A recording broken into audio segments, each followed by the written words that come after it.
नमस्कार,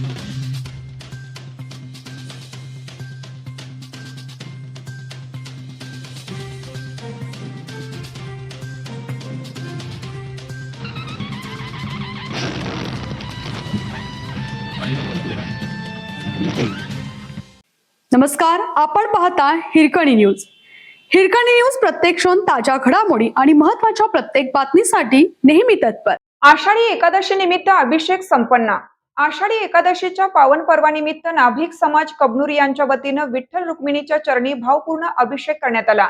या पवित्र धार्मिक कार्यक्रमास उपसरपंच माननीय श्री सुधीर लिगाडे, इचलकरंजी मनपाचे नगरसेवक श्री सयाजी चव्हाण, वाघमारे सर, श्री मल्लाप्पा माने तसेच नाभिक समाजातील अनेक समाज बांधव मोठ्या श्रद्धेने व उत्साहाने उपस्थित होते. या पवित्र धार्मिक कार्यक्रमास उपसरपंच माननीय श्री सुधीर लिगाडे, इचलकरंजी मनपाचे नगरसेवक श्री सयाजी चव्हाण, वाघमारे सर, श्री मल्लाप्पा माने तसेच नाभिक समाजातील अनेक समाज बांधव मोठ्या श्रद्धेने व उत्साहाने उपस्थित होते. या प्रसंगी सर्वांनी समाजाच्या सुख समृद्धी, ऐक्य आणि सर्वांच्या मंगलमय भविष्यासाठी प्रार्थना केली. कार्यक्रम अत्यंत भक्तिमय वातावरणात आणि उत्साहपूर्ण पद्धतीने संपन्न झाला. हिरकणी न्यूजसाठी पत्रकार लखन कांबळे.